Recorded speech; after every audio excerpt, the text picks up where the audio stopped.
What I'm about to tell you may come to you as a shock, and it may appear rather controversial.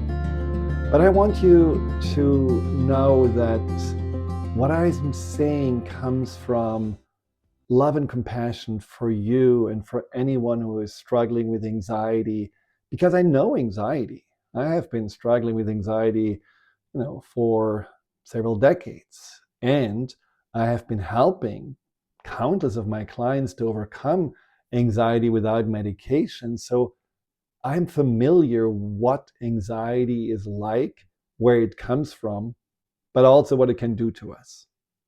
And so one of the things that I always find really, really difficult about anxiety, and in some ways also annoying, is that anxiety gets sometimes cuddled by us.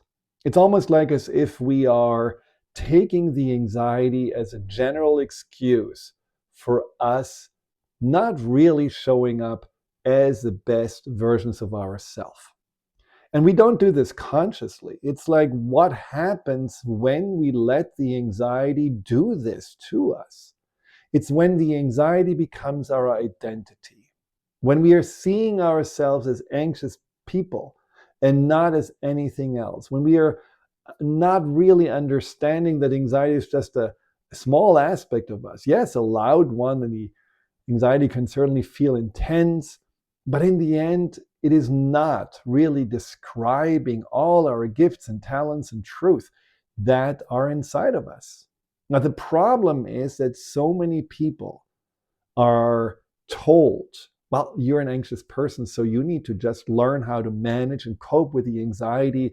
And then there are all these messagings out there that are basically just reinforcing, yes, it's so hard to be anxious. And yes, of course, you're so brave to still show up with anxiety. It's all true.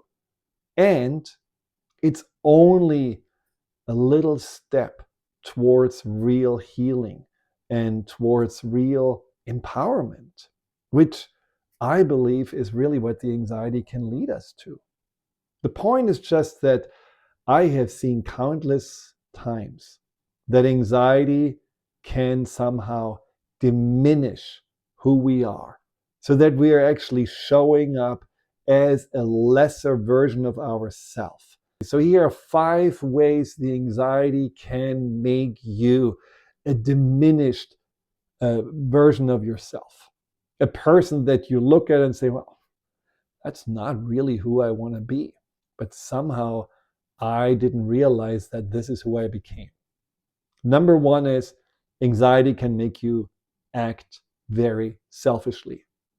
What I mean with that is that when we are anxious and when we are so focused and absorbed by this emotion, we lose sight on anyone around us, or what other people need or want doesn't really appear as important as us just having to struggle with that feeling. Because somehow we are saying, well, my anxiety has precedence, and my anxiety is more urgent and more important than anyone else's issues. And so we just become more self-centered and not really seeing ourselves as people that actually are here to be of service, to make a contribution, to give to others as much as we are also able and willing to receive. So number 2 is that anxiety also can make us look for short-term relief, where we just avoid anything that feels uncomfortable. We, let's say, have problems with social gatherings, so we are the ones who are just last minute cancel everything just because the anxiety is too much, or we're feeling like that because the anxiety is so great, we cannot really deal with tasks at hand, or things that our job would require us to do, or maybe even paying the bills. And so that form of avoidance, procrastination, not wanting to leave the comfort zone is also a way that makes us feel smaller and more powerless than really our most confident and authentic selves. And the more we are acting then in that way that just goes for how can we get short-term relief, the more we are losing trust in ourselves, because maybe we had good intentions and said, yes, of course we're going to do this, and of course I'm going to go to this birthday party, and of course I'm going to finally clean up the house. And then the anxiety overcomes us, and then we are just seeing ourselves once again as flaky, as incapable. And as I said, this is not what the anxiety is intending for us to be. Another way is, of course, with this, getting relief, that we self-medicate, that we drink too much, that we are going into any kind of drugs just to feel a little bit better. And once again, not really dealing with the issue, understanding what's the anxiety really here for? What is it trying to tell us? What is the underlying root cause, the wound that hasn't been healed? But we are just saying, well, the anxiety is a constant, it's here. It's a little bit like this annoying noise that we cannot really stop from the neighbor who is doing some construction. So I'm just going to put my headphones on, or I'm just going to drink myself into oblivion because I cannot really make it go away. Well, that's not true. If the anxiety is a part of you that actually needs you to take the lead and show that no, it's not unsafe to be here. No, we are not unlovable or not good enough. No, other people are not a threat. If the anxiety needs you to prove the opposite of what it has been believing, well, by giving in to this instant relief need, you're pretty much reinforcing then that idea, that notion that the best way to exist is in a smaller and smaller comfort zone. Now, another one of those pitfalls where anxiety literally makes you a not very good person is when it takes away your core values. And that's something that really shocks me always when I see people all of a sudden, because of anxiety, become more racist, become more homophobic, become more afraid of the other, more just limited in their ability to look beyond their own beliefs and see that people of different cultures or colors or lifestyles are also just people with needs and love and hearts, and that shutting out anything that is perceived as a threat, that takes away our decency. That takes away our ability to have compassion. And that is a way that often people try to protect themselves and building these walls around themselves. But as they're protecting themselves and creating these big obstacles, they are also walling off their hearts to themselves. And if we are not letting people in and we are not having access to our own hearts, basically everything that makes us us, and that is a very, very slippery slope when you're living away from your core values, when you're living in this fear and anxiety, if everything outside of you becomes a potential danger, then the next thing that can happen is that you will also be manipulated by those forces that try to take advantage of your fear. And then there is also the problem with anxiety, that is that it sometimes makes us very impulsive and makes us do things that we later regret. How many people have quit their jobs because they felt too overwhelmed or anxious? Or how many people have been giving up on relationships because they tell themselves that they're just not ready? I'm dealing with so much anxiety right now, and the expectation, which is often an imagined expectation of the other person, is too great.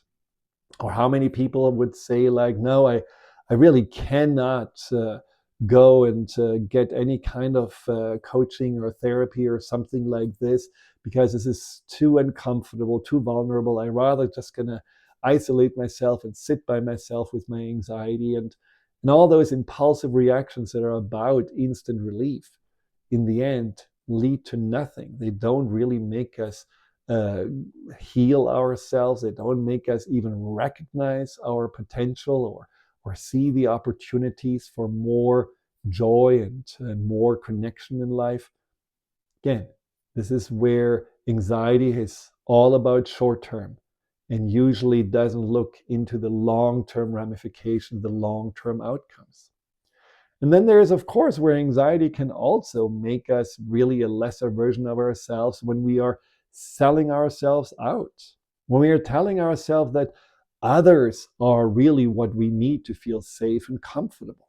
Just like a client of mine told me that basically he feels so anxious about being liked, the need to be liked, that he constantly pretends to be someone else than he really is. And if there is something uncomfortable, like an uncomfortable truth, or something comes maybe out that he's not very proud of, he either tells a lie about it or he hides it, and he does not want to admit who he really is, just because it's more important to get some kind of an approval and a sense of belonging than just being his true self. Now, of course, that always backfires, whether you're pleasing or you're a chameleon or you're just someone who is always giving to others and never asking anything back. In the end, no one really knows you. And in the end, you're so dependent on what you may get from others that you're not your own source of comfort and safety. You make other people to that source, and that makes you feel even more powerless because you cannot control other people. No matter how much you bend over backwards, you cannot really control whether they're in the mood to like you, whether they want to in that moment give you a little pat on the back or give something back to you, or if they just take you for granted or just are grumpy themselves and make you feel like, oh, I must have done something wrong. All this is to say that anxiety doesn't need you to react to its concerns, to its worries, its doubts. Anxiety, like a child, just wants to get away from anything it's afraid of. And our job is to not just give in to that impulse. Our job is to say, I can see the anxiety, and I understand that there is a consistent messaging of the anxiety that needs to be understood and needs to be listened to. I understand that there may be something from the past that made me more comfortable hiding out in a wardrobe with a book and not wanting to deal with the fighting parents downstairs.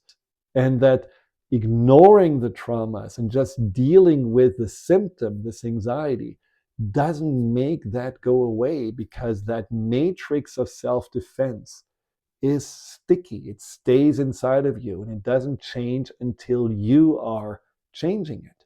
And the way to change it is to step up as a person that you want to be, and that you actually see the anxiety as a catalyst to become, rather than becoming that what the anxiety feels in the moment comfortable with, which is a person who is small, a person who is dependent, a person who rather prefers to invisible, a person who just tells himself that no one cares, so why should you? Whatever these anxiety messages are, don't let them make you the person that you later on regret to have become. We all are more than the anxiety tells us we are. We all are more than the people of the past allowed us to be. And what the anxiety is really, really requiring us to do is to look inside for those gifts and strengths and treasures and for that truth that really defines us, that sets us apart, that makes us unique. So help the anxiety to outgrow its self defense, and don't give in to the self defense compulsion. Don't give in to that need to have instant relief. Don't give in to those limiting beliefs that the anxiety may still somehow bombard you with. Don't let the anxiety make you that smaller version that the anxiety believes you still are. but instead step up and show to your anxiety, no, that's not who we are. That's not what we are standing for. That's not how we want to live. And even sometimes it's hard to do the opposite what the anxiety is expecting you to do. When you do it, when you go through all these things I told you, all of a sudden the anxiety will see, I can trust this person. And this is how you will outgrow your anxiety.